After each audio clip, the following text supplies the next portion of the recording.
Teresa. Bonjour Marie.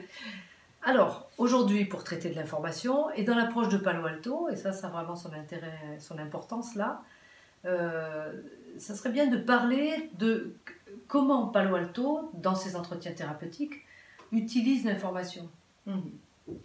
C'est intéressant que tu amènes le sujet parce qu'évidemment il est central, puisque la thérapie de Palo Alto est basée sur le traitement de l'information par les personnes.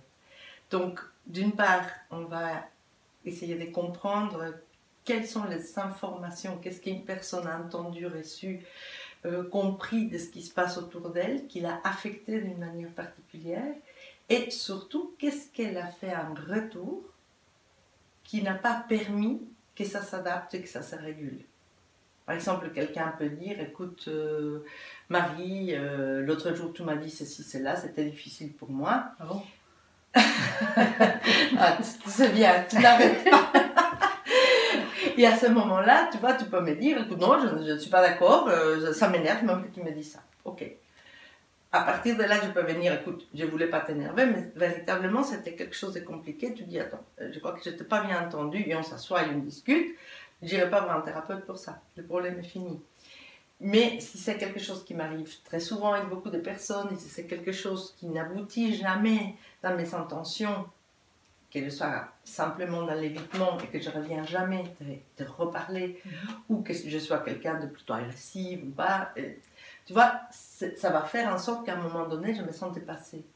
Et le thérapeute, pour lui, c'est qu'il a besoin, c'est de comprendre exactement qu'est-ce que cette personne a entendu, vécu, etc. Et la manière dont elle agit, qui fait en sorte que cette action ne lui permet pas de s'adapter, de réguler, d'arriver à obtenir quand même ses besoins dans une interaction. C'est lié à l'interprétation? C'est parce qu'on interprète ce que dit l'autre, parce qu'on ne peut pas faire autrement. Bien sûr, ça peut être l'interprétation, mais c'est aussi dans notre capacité à pouvoir ajuster cette interprétation en revenant, en posant des questions et en essayant, c'est quelque chose qui vous arrive tous les jours, en revenant vers l'autre, en essayant de comprendre, mais aussi de l'interpeller, de parler d'une manière que cette personne puisse réguler son comportement par rapport à soi. Qu'est-ce qui gêne pour faire ça? Souvent, c'est la manière dont on interprète, on voit les choses. Absolument, oui, il y a une question d'interprétation, bien entendu, oui, c'est tout à fait correct.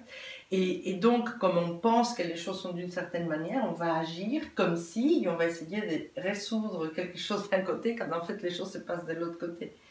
Et donc, on va être complètement en décalage.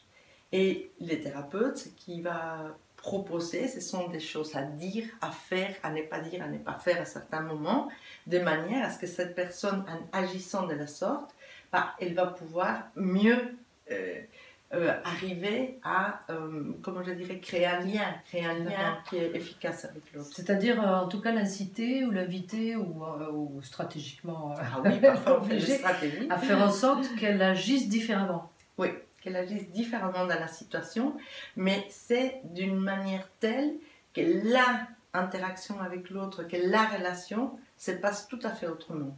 Donc on peut demander des choses très surprenantes parfois, mais qui vont débloquer la situation de part et d'autre pour un couple, pour une famille, pour une entreprise.